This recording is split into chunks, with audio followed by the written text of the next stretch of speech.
우리 하나님 말씀 사도행전 우리 11장 4절에서 우리 1장 4절에서 8절 말씀까지 우리 한 목소리로 함께 사도행전 1장 4절에서 8절 말씀까지 함께 한 목소리로 봉독하겠습니다. 시작.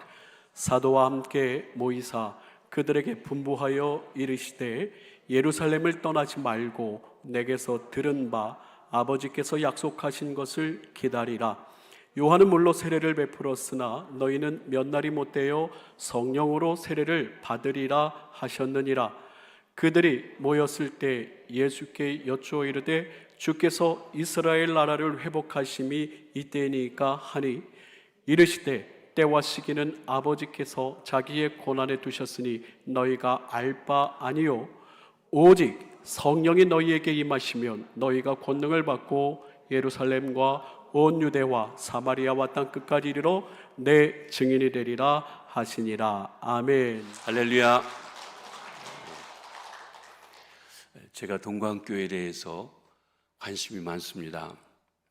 우리 이창훈 목사님께서 후배 목사님이시지만 목회를 잘 하신다고 해서도 관심이 있고, 또 우리 양순철 장로님께서 여러분도 아시는 것처럼 우리 서울신학교역을 졸업하시고 장로님이 되셨는데 우리 총동문회라든지 또 여러 곳에 많은 협력을 하시고 또 이렇게 도와주시고 하시는 일로 인하여서 우리 이 교회에 관심이 있습니다.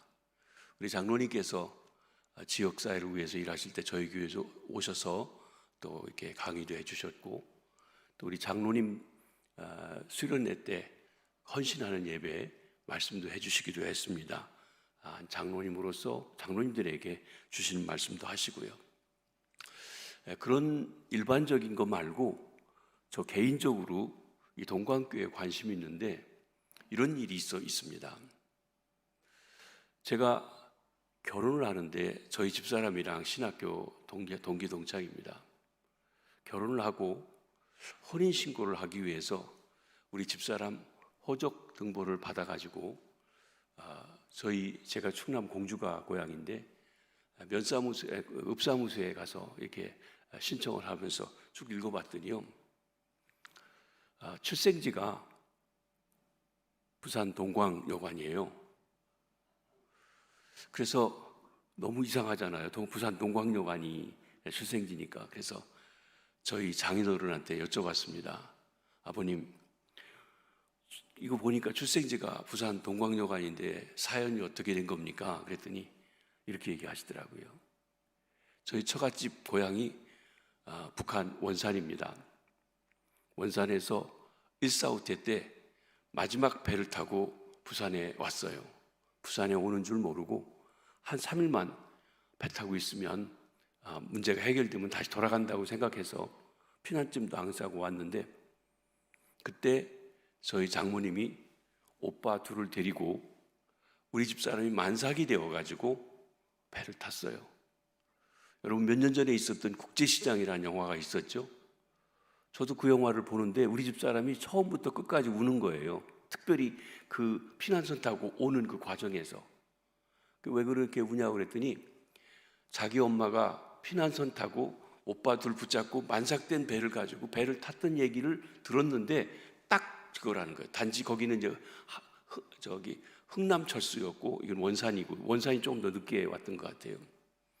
1월 4일 날 떠난 배가 부산에 와서 내려가지고 이제 피난민이 됐는데 어디 갈 데도 없는데 만삭인데, 그래서 간 게 동광여관이고 저희 집사람 생일이 2월 2일입니다. 그러니까 1월 4일 1.4.5태 때 배를 타고 한 달이 채 안 된, 거의 한 달이죠, 만에 태어났어요. 그래서 저희가 사실은 신학교를 졸업을 하고 군대 마치고 미국에 가서 31년 만에 한국에 왔는데 부산에 와서 동광여관을 찾아봤는데 동광여관은 못 찾겠더라고요. 근데 그러면서 본 게 동광교회, 또 국제시장 옆에서 보고 했습니다. 오늘 이렇게 여러분과 함께 말씀을 나누게 되어서 감사합니다. 목사님께 말씀을 부탁받을 때 여러분들이 다음 주일이 추수감사주일인데 추수감사주의를 지키기 위해서 한 주일 동안 특별 새벽 기도를 하고 오늘 집회로 그 기도하는 모든 것을 마감하고 이번 주일날 헌신의 감사의 예배를 드리고 축제를 드리기 위한 저녁이라고 한 말씀을 들었습니다. 제가 기도하면서 무슨 말씀을 전할까요? 무슨 말씀이 이 교회에 필요할까요? 사실 목사가 전할 말씀이 많이 있겠죠. 하나님께서 이 말씀을 전하도록 마음에 주셨어요. 아마 이 말씀이 큰 은혜가 되실 줄 믿습니다. 이 말씀이 배경을 통해서 본다고 하면 예수님께서 부활하시고 제자들에게 말씀하시죠. 너희는 먼 날이 못 되어서 아버지 약속하신 성령을 받을 터인데 그 성령의 세례를 받기까지, 성령으로 능력이 비울 때까지 떠나지 말고 이 성에 기다려라. 성령 임하시면 권능을 받아가지고 예루살렘, 온 유대, 사마리아 땅끝에 이르러서 내 증인이 되라고 부탁하시고 마지막 떠나가신 말씀입니다. 그리고 한 열흘이 되어서 우리 성령께서 강림하신 것입니다. 특별 기도회 후에 우리가 받아야 할 것, 성령의 능력으로 충만하게 되시기를 바랍니다. 사람이 살아가는데 힘이 필요합니다. 능력이 필요합니다. 먼저는 육체적인 힘이 필요합니다. 이것을 건강이라고 이야기합니다. 여러분, 저녁 다 드시고 오셨죠? 여러분, 왜 밥 먹습니까? 힘내려고. 여러분, 운동하십니까? 저 요즘 바빠도 나이가 들수록 운동을 좀 하려고 합니다. 매여서라도 운동하려고 합니다. 왜 운동합니까? 힘 얻으려고 그래요. 운동하면 힘이 더 생기는 거예요. 힘이 있어야 살아갑니다. 가끔 제가 병원에 신방을 갑니다. 어느 분은 나이가 너무 드셔서 오래 병원에 계셔서 아이고 목사님 오셨다고 너무 기뻐가지고 이렇게 반가워서 맞을려 일어나려고 하는데 못 일어나요. 왜? 힘이 없어서. 여러분, 여러분이 여기 앉아있다는 것 힘이 있으니까 앉아있을 만한 힘이 있는 거예요. 힘이 있어야 살아갑니다. 늙으면 힘이 없어집니다. 운동을 안 하면 힘이 빠지게 됩니다. 안 먹으면 힘이 없습니다. 힘과 관계 있습니다. 육체적인 힘보다 더 중요한 것이 있는데 지식의 힘입니다. 지혜의 힘입니다. 아는 것이 힘이라는 말도 있습니다. 알면 쉬운데 모르면 한없이 어렵습니다. 제가 미국에 있다 중국에 한번 선교를 갔는데 여름인데 이 지하신학교가 공장을 5겹으로 문을 막습니다. 소리가 밖에 나가지 않기 위해서. 스티로폴도 되고 담요도 되고 비닐도 되고 얼마나 더운지 몰라요. 방도 그렇고 에어컨이 달려있는데 에어컨을 킬 수가 없는 거예요. 아무리 스위치를 해도 안 되는 거예요. 그래가지고 선교사님한테 얘기하면 에어컨 고장난 거 미안할까 봐 말도 못하고 이렇게 꿍꿍 앓고 있었는데 같이 가셨던 권사님이 손주가 아프다고 목사님 기도해 주세요. 이제 좀 안수 기도해 주세요. 데리고 와가지고 깜짝 놀란 거예요. 목사님이 더운 방에 어떻게 이렇게 있냐고. 글쎄 에어컨이 안 된다고 말하지 말라고 그랬어요. 그랬더니 어디 막 다니면서 저 사무실에 가서 이 리모트콘을 갖다가 딱 키니까 에어컨이 들어오더라고요.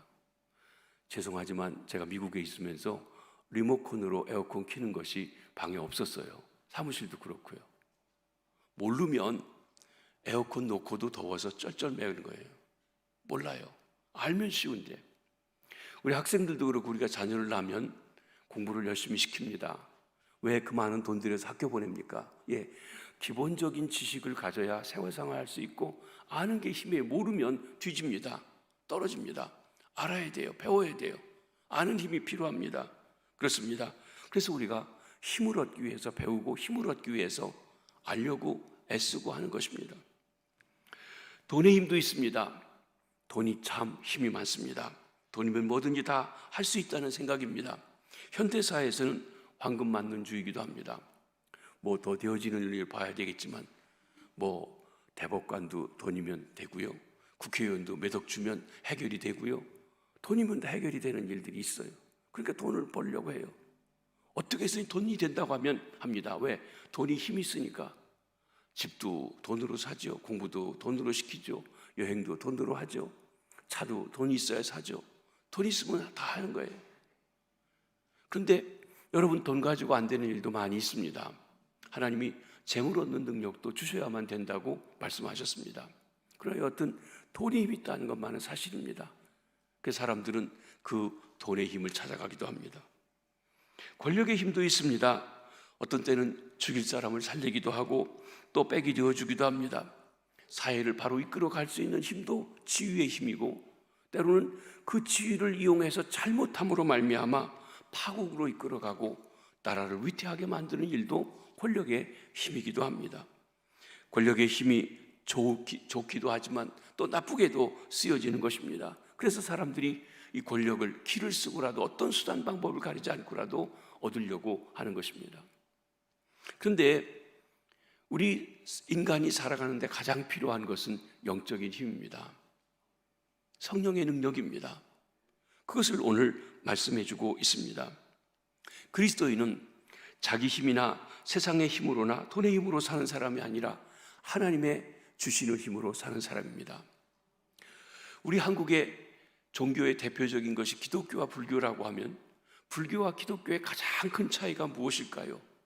여러 가지 얘기할 수 있지만 가장 큰 차이는 저희는 우리 기독교는 예수를 믿음으로 성령 받아 성령의 능력으로 살아가는 것이 기독교라면 불교는 자기가 수양하고 자기가 돌을 닦고 자기가 잠을 안 자고 그러면서 닦는 거예요. 제가 미국에 갔을 때쯤 1980년대 초쯤 79년에 갔으니까 80년대쯤에 성천 스님이라고 하는 유명한 스님이 타계하셨다고 하나 선종하셨다고 하나 했습니다. 근데 그분에 대한 기록을 보고 제가 놀랐습니다. 이분이 돌아가신 몇 년 동안 등허리를 땅에 대지 않고 앉아서 참선을 하면서 자고 그렇게 선조했다는 거예요. 여러분, 등허리를 땅에 대지 않고 자야만 천국 갈 수 있다면 천국 갈 수 있는 사람 몇 사람이 있을까요? 저는 못 갈 것 같아요. 제가 눕기만 하면 잠을 잘 자거든요. 앉아서 어떻게 잠을 잡니까? 그런데 우리 기독교는 그렇게 한다고 천국 가는 게 아니에요. 오늘 우리가 부른 찬송처럼 모든 것이 은혜인, 특별히 그리스도를 주심으로 우리를 구원해 주신 그 하나님의 은혜, 하나님의 은혜로 오신 예수 그리스도를 믿을 때 보내주시는 성령님을 통해서 우리가 하나님을 알고 능력이 있는 삶을 살아가는 것입니다. 하나님이 우리 약함을 아시고 성령을 보내주셔서 능력 있는 삶, 힘 있는 삶을 살아갈 수 있게 해주셨습니다. 예수 믿는다는 것은 성령의 능력으로 예수 그리스도가 누군지를 알고 그분을 왕으로 주님으로 모시고 다스림 받는 삶을 말합니다. 그러기에 하나님은 그의 독생자 예수 그리스도를 믿는 자에게 하나님의 성령을 주십니다. 성령께서 역사하셔서 우리로 하여금 하나님의 자녀답게 살아갈 수 있게 해주셨습니다. 예수님이 마지막 떠나가시면서 제자들에게 내 증인이 되라. 내 사건, 십자가의 사건, 부활의 사건, 천국을 가리킨 이 사건의 위트니스가 되라고 하셨습니다. 어떤 사건을 마주본 사람, 그 현장에 있었던 사람이 증인, 위트니스가 되는 거죠. 그런데 그 일을, 예수의 사건을 증인이 되라는 것이에요. 예수님의 사건, 십자가의 사건은 지금부터 2000년 전에 유대 땅 갈보리 언덕에서 있었습니다. 여러분 보셨습니까? 안 봤는데 어떻게 증인이 됩니까? 바로 이거를 체험하게 하고 증인이 될 수 있도록 하신 것이 성령님의 역사이기도 합니다. 성령의 역사 가운데 그 일을 할 수 있습니다. 그렇습니다. 증인이 되기 위해서 하나님이 약속하신 것, 성령을 기다리라는 것이에요. 예수님에게 제자들이 3년 동안 배웠습니다. 그런데 3년 동안 도닦았으니 이제 나가서 내 제자가 되라. 그러시지 않으셨어요. 성령이 너에게 임해서 성령으로 깨달아지고 힘을 얻을 때까지 기다려라. 여러분, 사실 교회에 어떤 사람이 오면요, 회사, 사회에서 어떤 선생님이라든지 능력 있는 사람이 오면 사회적인 능력입니다. 당장 어떤 사람이 와서 목사님, 이 사람 집사님 시키세요. 목사님, 이 사람 교사 시켜주세요. 근데 사실은 그러면 안 돼요. 언제까지요? 그가 성령으로 예수님을 고백하고 성령의 능력을 임입혀서 자기의 가진 은사, 자기의 가진 능력, 자기의 가진 재능을 하나님 앞에 쓰임받을 수 있을 때까지 사실 일하면 안 돼요. 예수님께서 너희 나한테 배웠으니 빨리 가서 전도해라고 하지 않았어요. 성령이 임할 때까지 기다려라. 여러분, 이 저녁에 여러분들이 이 자리에 계시다는 건 이미 여러분 안에 성령이 계신 줄 압니다. 그렇지만 그 성령님에게 온전히 사로잡히고 충만해지고 능력을 힘입 부어서 더 바로 하나님 앞에 섬기며 일해 나가시는 귀한 주의 백성들 되시길 바랍니다. 예수님은 성령의 세례를 받고서야 내 증인이 될 수 있다고 말씀하십니다. 성령이 임하시면 내 증인이 될 그리스도인으로 살아갈 수 있는 권능, 힘을 받게 될 것이라고 이야기했습니다. 성령님은 우리 그리스도인들이 그리스도의 사람으로 살아갈 수 있는 권능을 주십니다. 이 권능이라고 하는 말에 헬라 말은 두나미스라고 하는 말인데 여기서 다이너마이트라고 하는 단어가 나왔습니다. 다이너마이트가 터지면 어떤 굳은 것도 다 폭파시켜버리고 아주 힘이 넘치는 그런 모습을 보여줍니다. 그렇습니다. 힘, 능력, 파워를 얘기합니다. 그러면 사도행전에 나오는 성령님의 능력은 어떤 것이 있습니까? 어떻게 성령께서 역사하시는지요? 우리가 알고 있는 것이지만 한번 정리하면서 오늘 저녁 성령께서 우리 모인 자리에 강력하게 역사해 주시고 날 사로잡아 주시고 성령에 충만하여 아름답게 쓰임받는 우리 동관교회 성도님들 되시길 주의 이름으로 축복합니다. 첫째로는 복음의 진리를 깨달아 하는 힘입니다. 고린도전서 12장 3절에 또 성령으로 아니하고는 누구든지 예수를 주라고 할 수 없다 그랬습니다. 성령님은 예수가 주님이요 구주요 왕이심을 알고 믿게 합니다. 여러분, 사실 기독교 진리는 단순해요. 예수님이 하나님의 아들로 우리를 위해서 십자가에 대신 죽으셨고 화목제물을 드셨고 그 예수를 믿으면 우리 죄가 예수님 안에서 마치 그 짐승에게 전가한 것처럼 다 전가되고 우리는 의롭다움을 받고 하나님과 바른 관계에 있는 구원받는다는 거예요. 얼마나 쉬워요.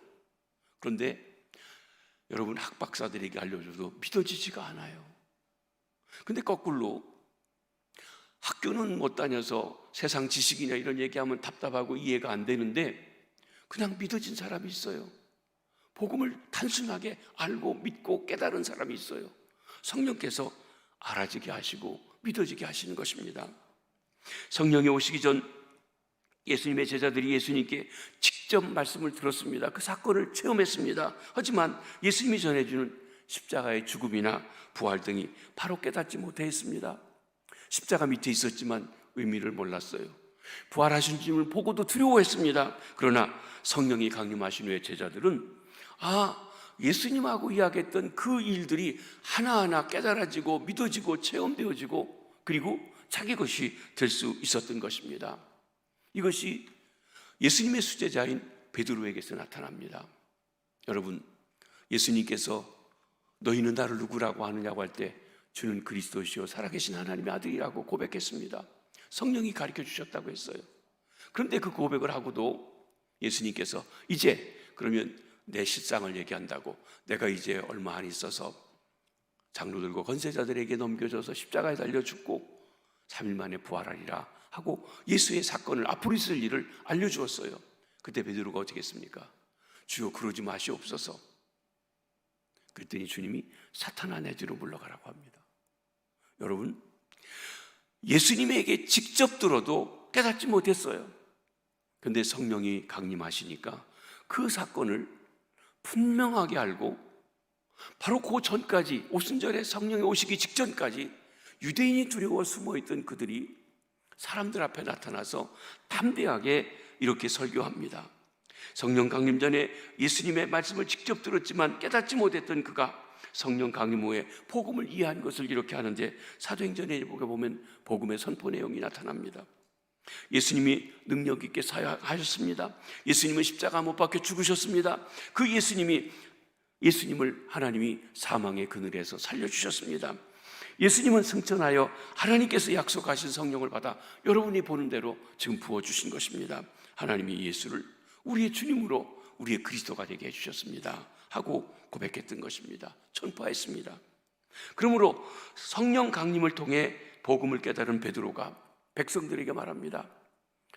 여러분들이 회개하시어 예수 그리스도를 이름을 믿고 세례를 받으십시오. 그러면 제사함 받고 성령을 선물로 받을 것입니다 하고 담대하게 외쳤던 것입니다.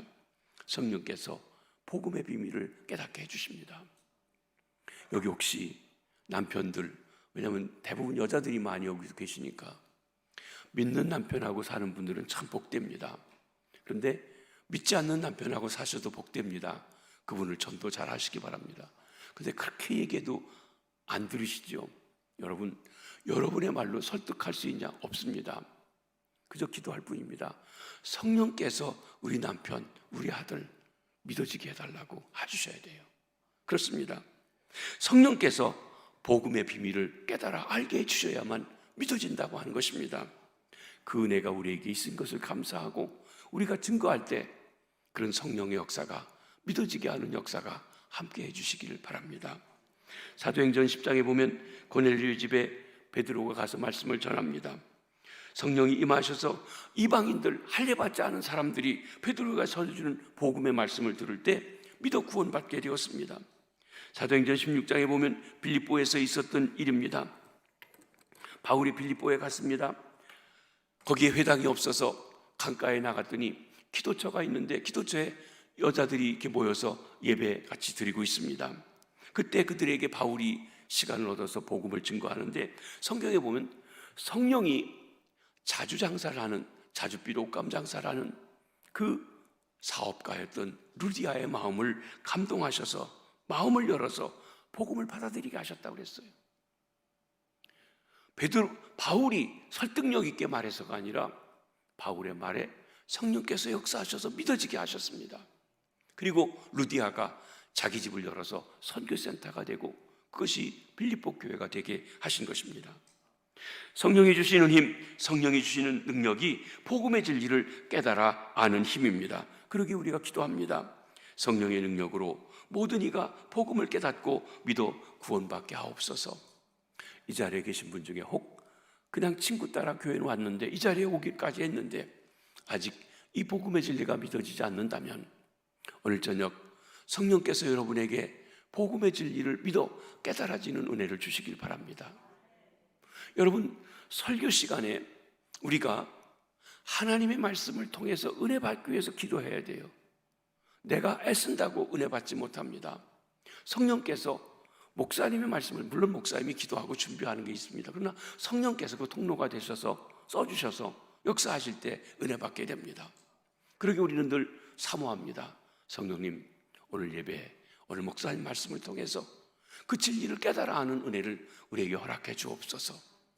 이런 은혜가 이 교회에 충만함으로써 하나님의 복음의 진리를 깨닫고 그 진리 안에 서는 귀한 주의 백성들 되시길 바랍니다. 둘째로, 효과적으로 담대히 복음을 전하는 힘입니다. 전에 제자들은 유대인들이 두려워서 방에 숨어 있었습니다. 그러나 성령 강림 후에 담대히 나가서 전도합니다. 너희가 십자가에 못 박은 예수를 하나님이 주와 그리스도가 되게 하셨느니라.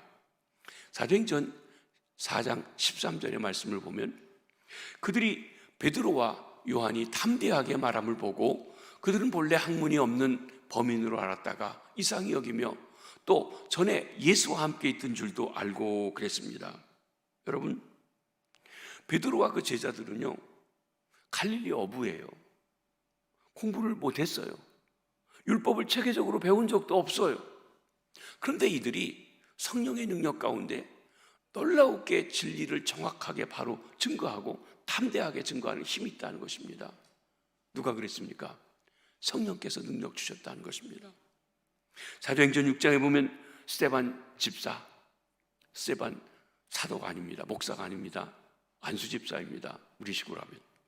그가 성령의 능력 가운데 지혜와 성령으로 말하는데 이 성경을 가지고 회당에 있는 사람들이 대응할 수가 없는 거예요.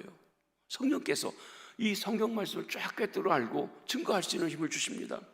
사도행전 8장에 보면 빌립이 성령의 능력으로 사마리아에 전도합니다. 같은 유대인이 다른 민족과 혼혈족이 된 그들, 종교도 혼혈족이 된 그들, 그래서 도외시했었습니다. 다른 민족처럼 여겼습니다. 여러분, 예수님께서 사마리아로 지나갈 때 사마리아 여자가, 유대인 남자가 사마리아 여자인 나에게 어떻게 물을 달라고 합니까? 그랬죠. 또 그들이 사마리아로 지나가지 않고 멀리 이렇게 이 요단강을 지나서 저 위쪽으로 이렇게 지나가는 그런 것입니다. 그런데 성령이 마시니까 꺼렸던 그들에게 가서 복음 전해도 받아들여지는 놀라운 역사가 있게 된 것입니다. 그러면서 성령께서 그를 예루살렘에서로 가사로 가는 광야길에 에디오피아 내시에게 가서 전도하기도 하십니다. 9장에 보면 성령님이 예수 믿는 자들을 박해하는 사울이라고 하는 청년을 변화시켜 주십니다. 사울은 아니 나사렛 예수가 그리스도 메시아라고 정신 도른 사람들이라고, 이런 사람들을 잡아 죽이는 게 하나님께 사랑이라고 여기고, 그리고 예수 믿는 사람들을 잡았습니다.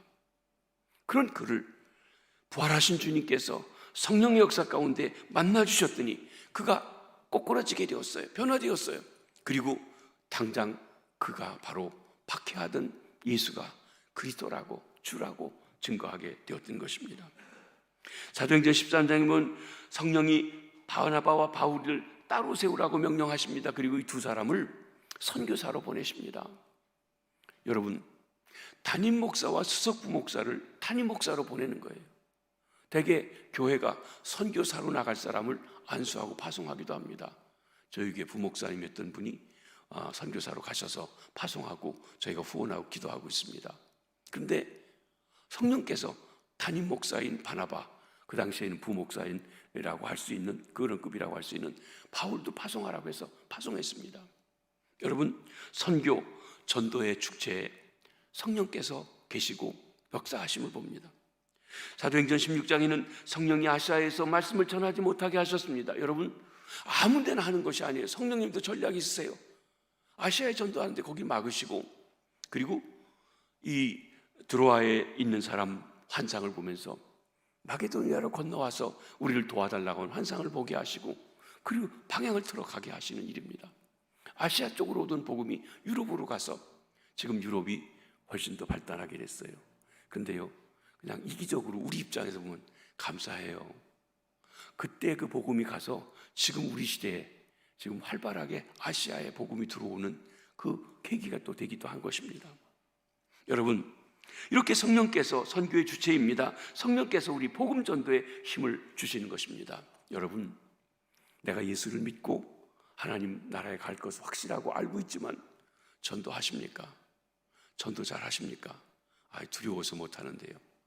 여러분, 그것을 내가 내 힘으로 하려고 하지 말고 성령님을 의지하시기 바랍니다. 성령님께서 힘 주셔서 감당할 수 있도록 역사하시기 바랍니다. 무슨 얘기할까? 성경에 보면 무슨 얘기할까 두려워하지 말고 성령께서 주시는 말씀을 전하라고 말씀하시기도 합니다. 이 교회에 전도형, 선교형을 주셔서 하나님께 순종하여 전도하고 선교하는 아름답고 귀한 효과적인 전도하는 교회, 주의 백성들 되시길 주의 이름으로 축복합니다. 세 번째로는 핍박과 박해를 대처해 나갈 힘입니다. 여러분, 복음 전도에는 언제나 박해와 핍박이 있습니다. 사정에 보면 관원들의 의혹과 박해를 받았습니다. 야, 우리가 예수를 죽였는데 십자가를 달아주는데 그 예수가 뭐 살아나 메시아야 구세주야 회개하라고 그딴 얘기 하지 마라 하고 매를 때립니다. 사실 여부를 떠나서 권력을 가진 자들이 자기하고 부딪히게 되면 권력의 힘으로 우리를 박해해요.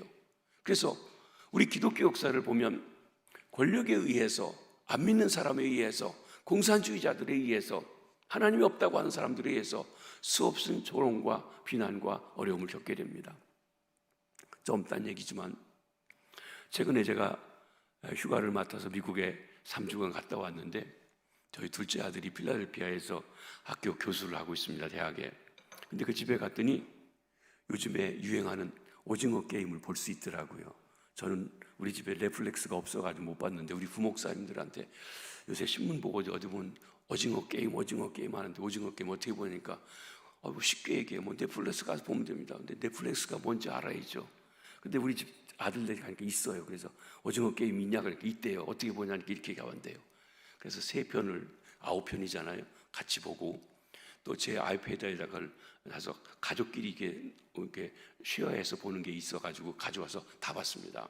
근데 그 얘기를 하려고 하는 게 아니라 제가 거기서 보면서 화가 난 게 있어요. 거기 그리스도인이 나오죠. 어려울 때마다 기도하는 사람이요. 근데 거기 그려져 있는 그리스도인이요, 조롱거리예요. 바보예요. 아무런 쓸모가 없고 이기적이고 그리고 자기 욕심에만 차 있는 그런 사람의 모습으로 그려졌어요. 어쩌면 그것이 감독의 눈에, 아니 현대 사회의 한국 교인들을 보는 것이에요. 니네들은 너 좋은 대로 이기적인 그런 모습이라고 하는 모습을 보여주는 그런 모습이라 얼마나 마음이 아픈지 모르겠어요. 그런데 여러분, 우리가 복음의 진리를 전달할 때 받고 따르기보다는 박해하고 조롱하는 그런 일들이 많이 있다는 것입니다. 그때 그들은 담대하게 이렇게 외쳤습니다. 하나님 앞에서 너희 말 듣는 것이 하나님의 말씀 듣는 것보다 옳은가 판단하라. 우리는 보고 들은 것을 말하지 아니할 수 없다. 여러분, 성령께서 강력하게 체험하게 하시면 말하지 않을 수가 없습니다. 그 은혜가 임하시게 되기를 바랍니다. 5장에 보면 복음을 전하는 사도들이 채찍을 당했습니다. 예수 이름으로 말하지 말라고 위협을 당합니다. 그때 사도들은 그 이름을 위하여 능욕받는 일에 합당한 자로 여기심을 기뻐하며 공의 앞을 떠나니라. 우리 초대교회 성도님들이 예수님 때문에, 복음 때문에, 십자가를 전하는 때문에 박해받는 것, 예수님 때문에 어려움을 겪는 것을 기뻐했다고 그랬습니다. 이것이 성령께서 주시는 힘이기도 합니다. 6, 7장에 보면 스데반이 복음을 전합니다. 복음을 듣고 찔리움 받은 이들이 오히려 스데반에게 돌을 던집니다.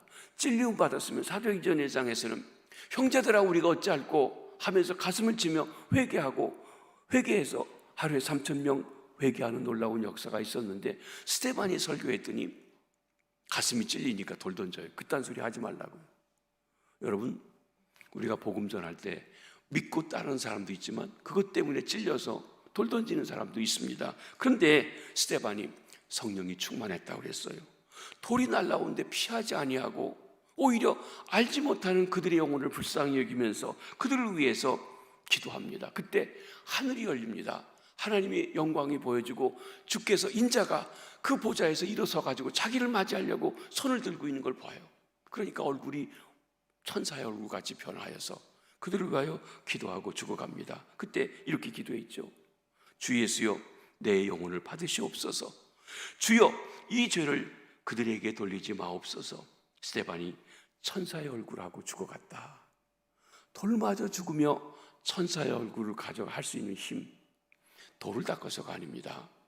성령께서 강력하게 역사하시면서 하늘의 영광을 볼 수 있게 하시고, 그리고 그것을 깨닫게 해주셨기 때문에 감당할 수 있게 해주셨습니다.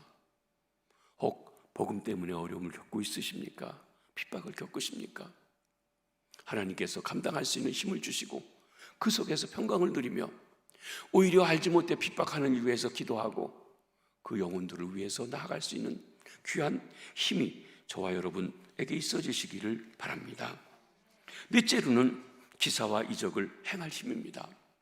성령의 능력이 임할 때 기적이 일어나요. 표적이 일어납니다. 사도행전 2장에 보면 방언이 있었어요. 저도 방언을 할 줄 압니다. 근데 저는 애기 방언같이 랄랄랄라만 밖에 잘 못해요. 저희 집사람 아주 유창하게 방언을 합니다. 저도 방언 받는 것 때문에 많이 했었는데, 근데 방언이 꼭 방언만이 성령 받은 것은 결코 아닙니다. 여러분 중에도 방언의 은사를 가지신 분이 있는 줄 압니다. 근데 안 보는 사람들의 일들은요, 뭐 이상한 소리 안에 술 취했다 그랬습니다. 성령이 말하게 하심을 따라 방언으로 말하는 것이기도 합니다.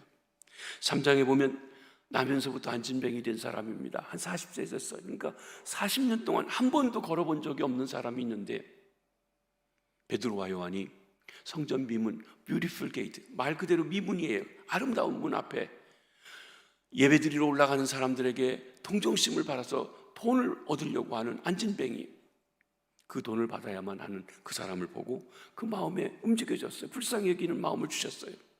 그러면서 그가 외칩니다. 은과 금은 내게 없거니와 내게 있는 이것을 내게 주노니 나사렛 예수 그리스도의 이름으로 일어나 걸어라. 사도들이 그러고서 손을 잡아 일으켰더니 안진뱅이가 힘을 얻어서 걷기도 하고 뛰기도 하며 나았던 것입니다. 여러분, 오늘날 우리 복음, 성령의 능력은 예수 그리스도의 이름입니다.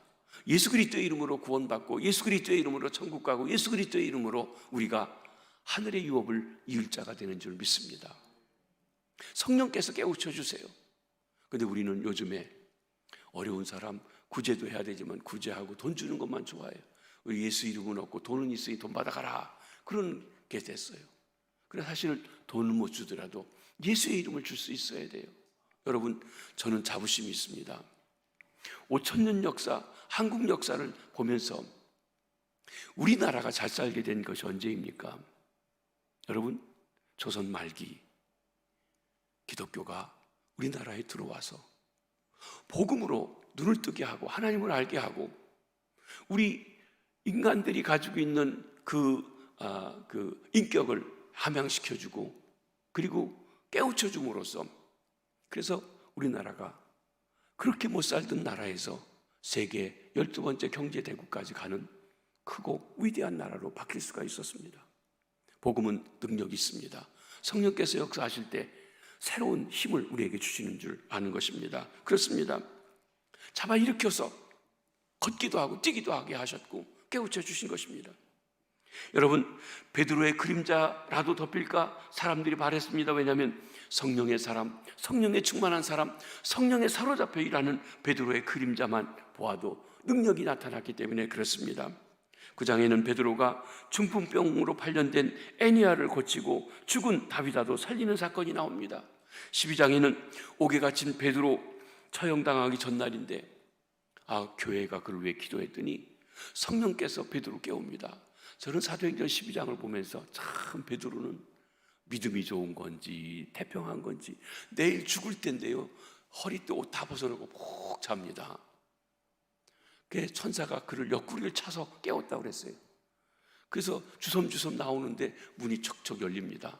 파수꾼이 있는데도 몰라요. 다 나와가지고 찬 공기를 쐬니까 그때서야 자기가 환상이 아니라 실제라는 걸 깨닫게 되었고 살려왔습니다.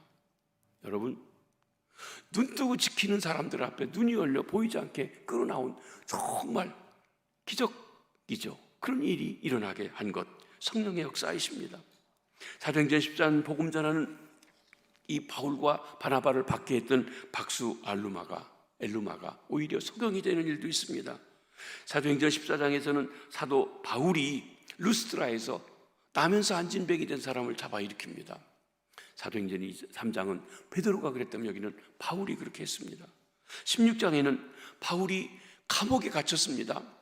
귀신들이 점치는 사람을 고쳐줬다는 것 때문에 그 주인이 고발해가지고 억울하게 매를 맞았습니다. 우리는 그러겠죠. 하나님, 내가 복음 전했는데 귀신 들리는 사람을 주는데 기껏 나한테 매를 맞게 하십니까? 하나님 살아계십니까? 하나님 계시면 이럴 수 있습니까? 원망할지 모르는데 바울과 바나바는 주를 위해 옥에 갇히고 억울하게 옥에 갇혀도 두려워하지 않고 오히려 찬송하고 기도했다고 그랬어요. 그랬더니 놀라운 일이 또 일어났어요. 어떤 일입니까? 터가 움직이면서 옥문이 열리고 그리고 묶였던 쇠사슬이 풀어집니다. 여러분, 우리가 성령 있게 기도하고 나갈 때 우리의 묶여있는 영적인 쇠사슬들이 풀어지는 줄 믿습니다. 가로막혔던 문들이 열려지게 될 줄로 믿습니다. 기적입니다. 19장에는 에베소에서 하나님이 바울의 손으로 희한한 능력을 행하시는데 바울의 몸에서 나오는 손수건이나 앞치마를 가져다가 병든 사람에게 얹기만 해도 나섰다고 그랬어요. 28장에는 로마로 압송 중인 바울과 그와 함께한 사람들이 풍랑 중에 건짐받게 해주십니다. 바울 때문에 그와 함께한 200명이 넘는 사람들 다 구원받게 해주셔요. 배에서 건짐받고 멜리세 섬에 갔을 때 불을 쬐는데 뱀이 나와 물었습니다. 사람들이 저가 바다에서는 구원받았지만 죄를 지은 사람이기 때문에 뱀이 물렸다 했는데 죽지 않아요. 그렇습니다. 뱀에 물려도 죽지 않는 일도 일으켜 주신 것입니다. 이렇게 성령의 권능이, 능력이 기적과 이적을 행하는 것입니다. 사랑하는 성도 여러분, 그 성령님이 2000년 전에만 일하신 것이 아니라 오늘도 우리 중에도 역사하시는 줄 믿습니다. 여러분이 성령께서 임하셔서 병도 고쳐주시길 바랍니다. 마음에 묶여있는 걸 풀어주시기 바랍니다. 막혀있는 것을 뚫어주시는 역사도 있게 해주시기를 바랍니다. 그 성령님을 사모하시고 의지하시고 충만케 되시기를 주의 이름으로 축복합니다.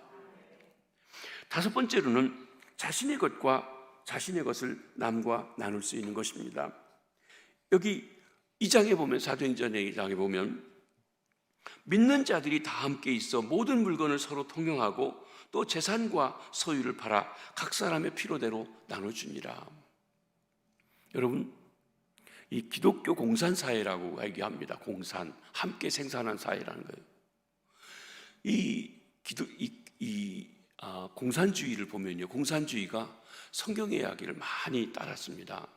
사실 스탈린 같은 사람이 목사들이었다는 것도 여러분 아시고, 또 신학교 다니던 사람들이었다는 것도 역사적인 사실입니다. 그러니까 이 기독교 안에 있는 것에서 하나님의 역사, 성령의 역사를 빼고, 그리고 기본적인 이론들을 갖다가 놔서 합니다. 그런데 여러분, 공산주의는 모르는 게 있어요. 사람이 자기 소유가 없으면 열심히 일하지 않습니다. 집에 건 아끼는데 교회 건 안 아껴요. 우리 그런 말이 있습니다. 교회 불 끄고 다니는 건 담임 목사라고. 부목사님도 불 잘 안 끄고요, 일반 교인들은 안 끕니다. 근데 장로님들 중에서 교회를 사랑하는 장로님들 불 끄고 다니세요. 왜? 전기세 조금이라도 아끼려고. 그거 몇 푼이나 돼? 몇 푼은 안 되더라도 작아요. 휴지도 어떤 사람은 막 꺼내 쓰는데 그러지 않아요. 한 두 개만 해도 충분하고. 내 거 아닌 것은요, 안 아껴요.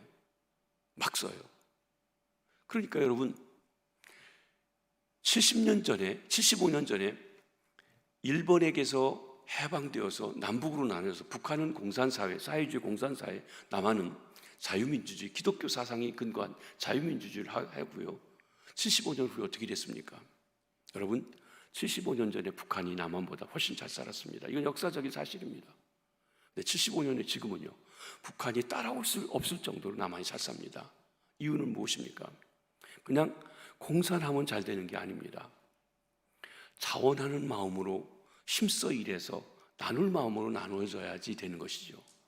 그러면서 우리 기독교인들은 사실 우리 한국에 구제하는 것, 병원, 또 이런 모든 기관이요, 우리 역사를 통해 보게 되면 기독교에서 시작했습니다. 오늘날에도 기독교 구제기관들이 얼마나 많은지 모릅니다. 그런데 그런 것은 가려져 있고 특정한 종파나 어떤 것이 커져 있어서 그렇게 보이지만 사실은 그렇습니다. 우리 그리스도인들은 하나님이 우리에게 주신 것을 내가 쌓아둘 것만 아니라 함께 어려운 사람을 나누고 돌봐줘야 합니다. 교회에서도 그렇고 말이죠.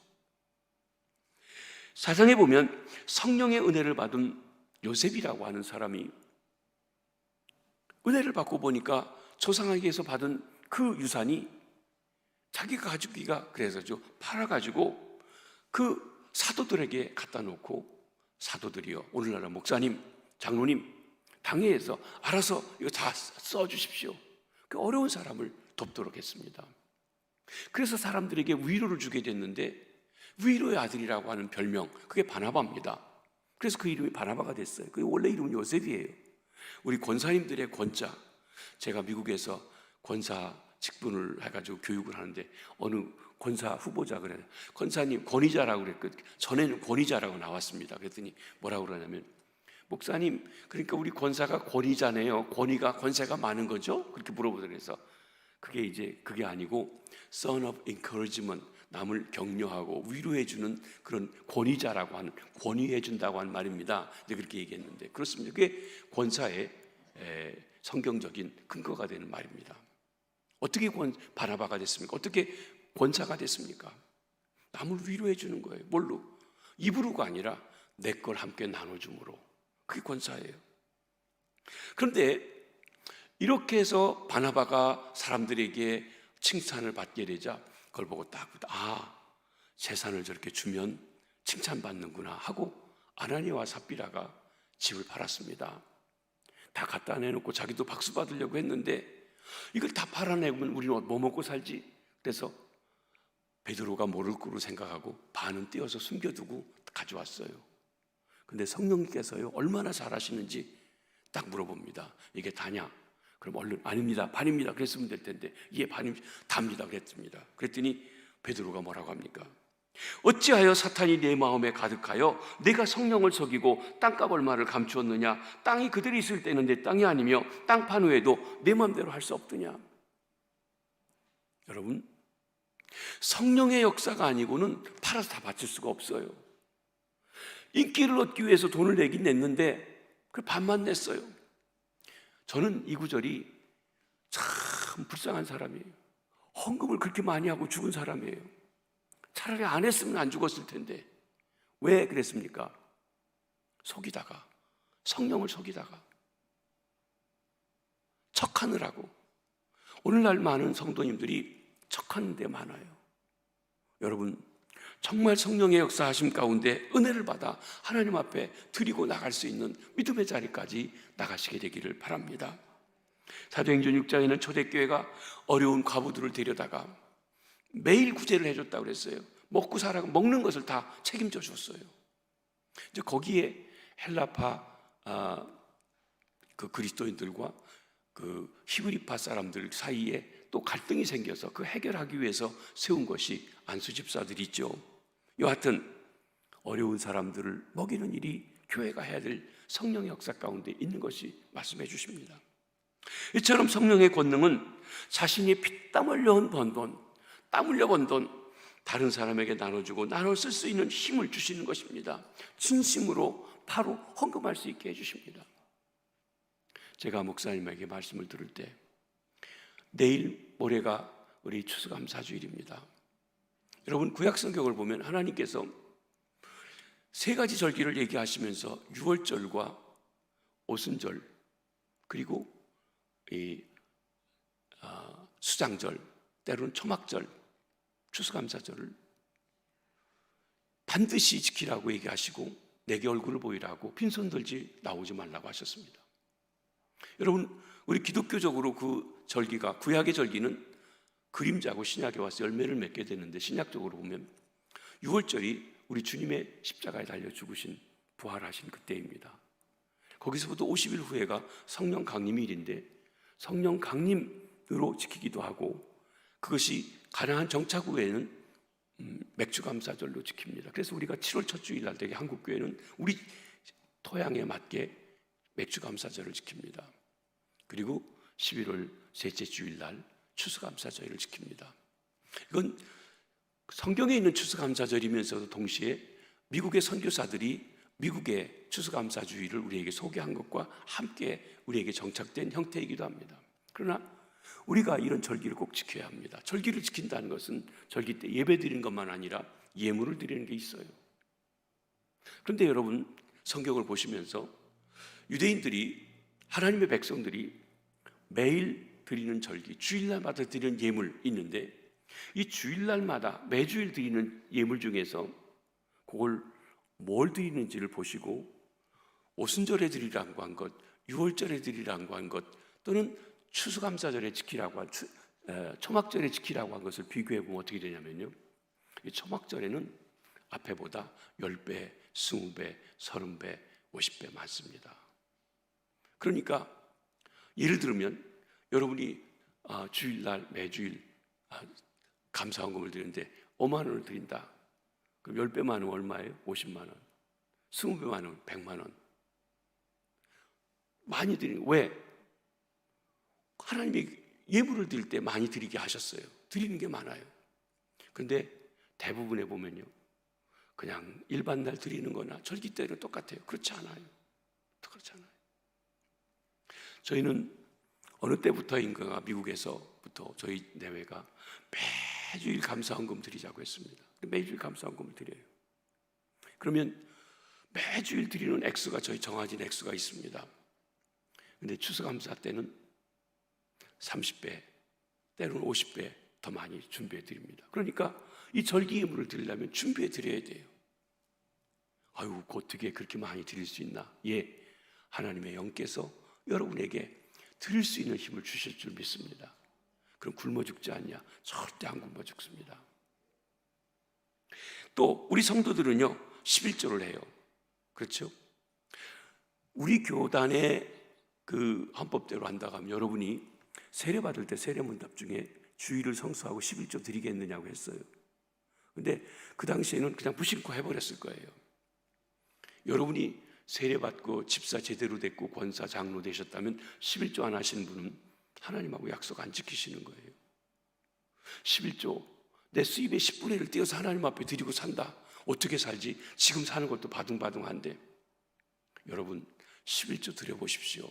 바둥바둥하고 못 살 것 같아도 아마 한두 달은 그렇고 시험할지 몰라도요, 절대 모질라지 않게 하나님이 채우십니다. 까마귀로도 채우시고 차랍다 과부를 통해서 채우시고 먹이세요. 이것은 맛보아 알 수 있는 경험이기도 합니다. 저는 여러분들이 이번 특별 새벽 기도를 하고 감사주의를 지키는 이번 주일에 아마 여러분이 지금까지 하나님 앞에 드렸던 어떤 감사보다도 많이 풍성하게 넉넉하게 드리실 수 있도록 성령께서 역사해 주시기를 바랍니다. 그리고 그 감사의 예물을 드릴 수 있는 힘을 하나님이 주심으로 하나님께 영광 돌리시고 여러분에게 축복된 귀한 절기를 맞으시게 되길 주의 이름으로 축복합니다. 여섯 번째로는 이방인까지 포용하는 힘입니다. 8장에 보면 사마리아인을 전도합니다. 인종의 갈등이 있었어요. 근데 어떻게 일품냐는 거예요. 요즘 한국도 인종 갈등이 갈수록 심해집니다.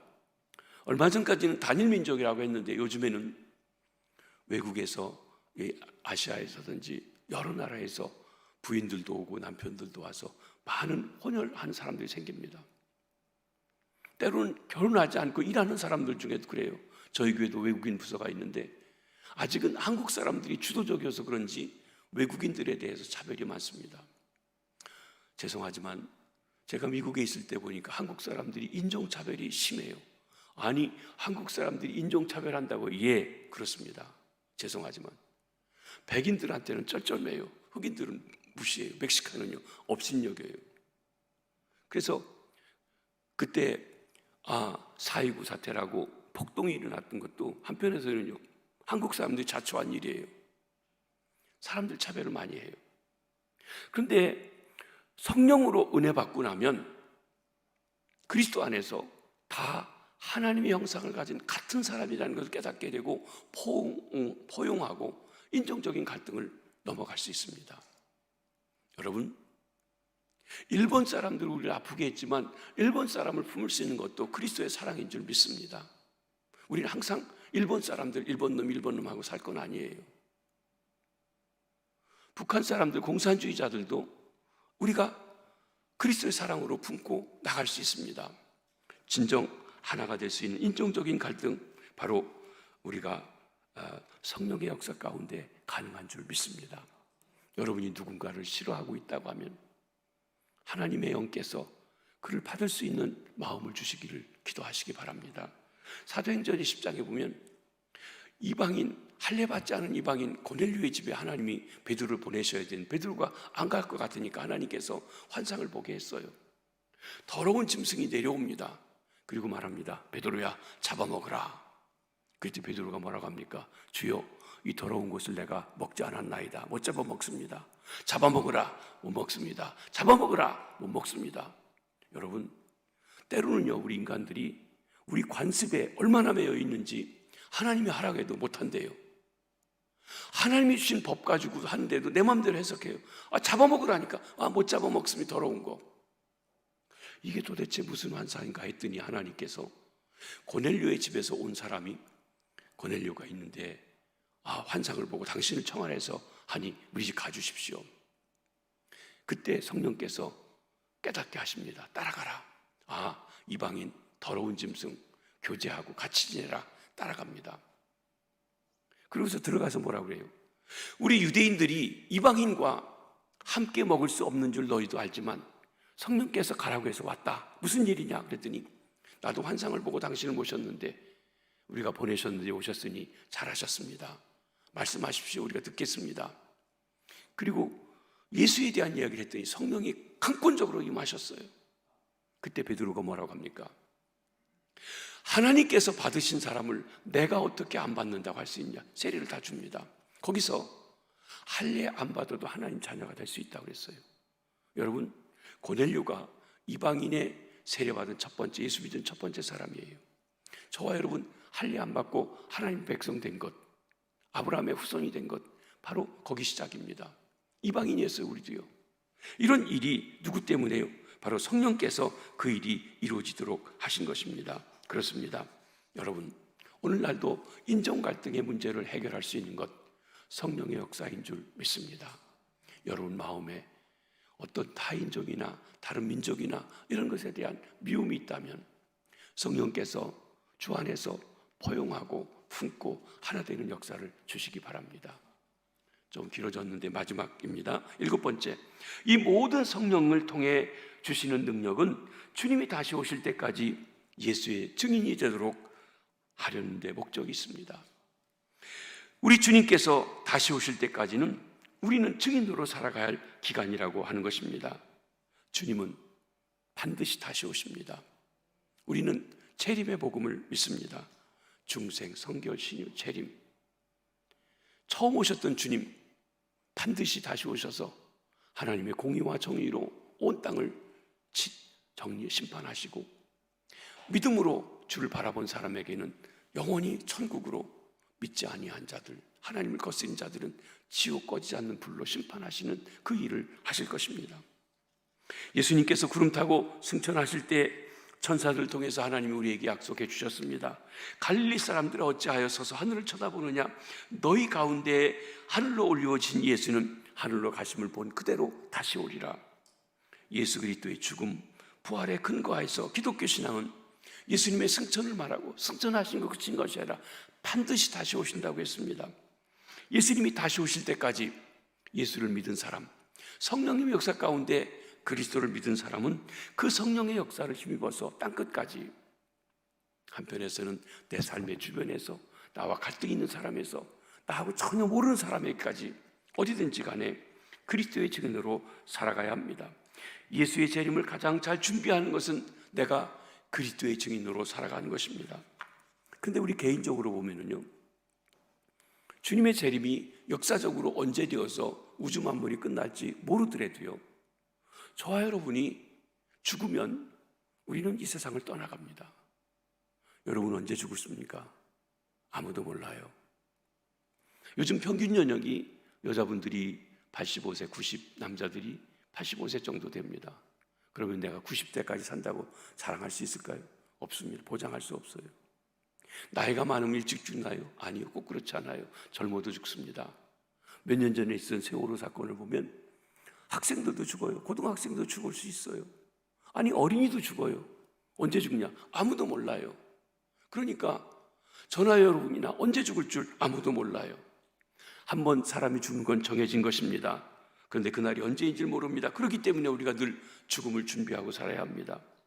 사랑하는 성도 여러분, 우리가 죽음을 가장 잘 준비하고 살아가는 것이 무엇입니까?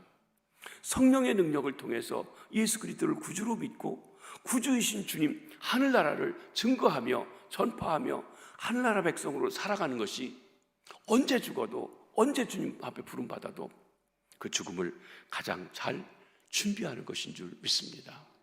그렇습니다. 우리는 앞으로 잘 믿을 게가 아니라 항상 내게 있는 게에서 최선을 다해서 그리스도의 증인으로 제자로 살아가야 합니다. 그러기 위해서는 내 힘으로 안 돼요. 성령의 능력으로 충만해야 되는 것입니다. 그때까지 예수께서 다시 오시든 아니면 내가 먼저 죽어 예수님께 가든지 우리 교회는 사람들로 하여금 성령을 통해서 예수의 사건을 체험하게 해야 합니다. 그리고 성령의 능력을 힘입어서 예수의 증인으로 살아가야 합니다.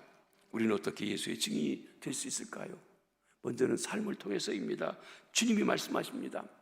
예수 믿는 자답게 살라. 예수님의 임재를 드러내라. 하나님의 자녀답게 당당하게 살라. 어르신들 오징어 게임이 뭔지 모르시는 분들은 그냥 넘어가셔도 됩니다. 우리 젊은이들 대부분 보셨을 텐데, 거기에 나오는 그리스도인이 아니라 정말 그리스도인다운 예수쟁이 같은 바른 예수쟁이들이 됐으면 좋겠습니다. 그러면 그게 언제 죽어도 언제 주님 와도 우리가 당당한 거예요. 그것은 성령의 능력으로 가능합니다. 그리고 내가 믿는 것을 입으로 전도해야 돼요. 말로 전해줘야 돼요. 우리가 전도하는 것입니다. 내가 믿는 것을 늘 준비해서 너 왜 그렇게 예수 믿냐? 저녁에도 가서 새벽에도 가고 돈을 10분의 1이나 드리고 뭐 절기 때라고 뭐 그렇게 멍청 드리고 왜 그러냐? 이유를 얘기할 수 있어야 돼요. 그게 전도예요. 예수님이 내게 누구인지, 내 소망이 어디 있는지 말해주는 것입니다. 그것을 준비하며 성령의 능력 가운데 살게 됩니다. 기도를 통하여입니다. 기도할 때 선교사님들을 위하여 중보기도 합니다. 여러분, 사회 구석구석에서 어렵게 전도하시는 분, 특수사역 하시는 분들 위해 기도하는 것입니다. 그리고 나아가서 그런 선교하는 분들을 위해서 선교비도 드리는 것이에요. 여러분, 이 선교비는 11조, 감사헌금, 또 절기헌금 말고 또 드리는 거예요. 그러니까 가만히 보면요, 기독교인들이 헌금할 게 많아요. 성경적으로 보면 전체가 10의 2조, 3조만큼을 드려야 여러 가지 다 할 수 있어요. 그럼 그렇게 하고 살 수 있냐? 예, 살 수 있어요. 아니, 못 살겠던데요. 아니요, 성령께서 살 수 있게 해주세요. 저는 여러분들 가정이 선교사 하나씩, 선교단체 하나씩을 좀 후원할 수 있으면 좋겠어요. 교회가 하지만, 모아서 하지만, 여러분이 교회를 통해서 하더라도 내가 선교사 한 분을 지원한다, 선교기관 하나를 후원한다 하는 그런 마음으로 선교비를 내시면 훨씬 더 힘있게 놀라우게 역사하고 할 수 있을 거라고 믿습니다. 말씀을 정리합니다. 우리 성도들의 신앙생활은 성령의 능력으로 행해야 합니다. 우리가 단련하고 훈련해서가 아니라 하나님의 영, 예수 그리스도를 구주로 믿게 하고 믿는 자에게 주시는 하나님의 영이 우리에게 지혜도 주시고 힘도 주시고 능력도 주시고 감당하게 하시고 하신 그 힘을 주세요. 성령의 능력을 받아 새롭게 되어서 변화되어 성령으로 충만하여 독수리같이 힘차게 살아가는 주님의 백성들 되시길 바랍니다. 지난 한 주간 동안 특별히 새벽 기도를 하고 이번 추수감사절을 기다리며 하나님 앞에 지난 날을 세워보며 감사하며 하나님 앞에 나아가는 여러분들에게 성령으로 충만케 하시고 성령의 능력으로 충만하여 힘있는 그리스도인, 독수리같이 치고 날아오르는 그리스도인, 그런 교회 되기를 주의 이름으로 축복합니다. 우리 시간이 지났지만 우리 허무한 시절 지나고 깊은 한숨 내쉴 때 찬송 한 장 부르고 잠깐 기도하고 마치도록 그렇게 하겠습니다.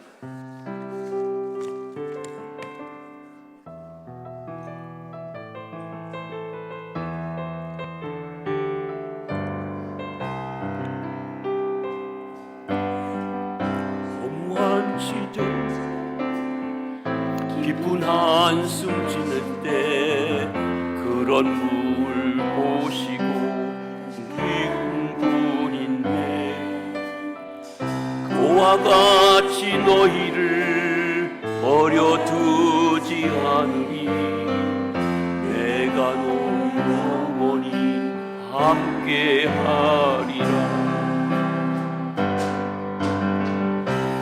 성령이 오셨네,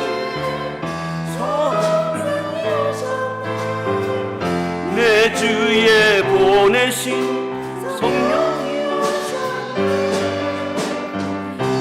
우리 인생 가운데 친히 찾아오셔서 그 나라 꿈꾸게 하시네. 억눌린 자 갇힌 자,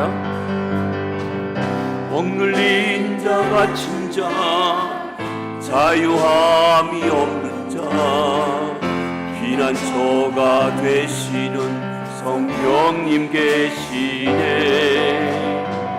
주의 영이 있는 곳에 잠자유가 있다네. 진리의 영이신 성령이 오셨네. 성령이 오셨네, 성령이 오셨네. 내 주에 보내신 성령이 오셨네.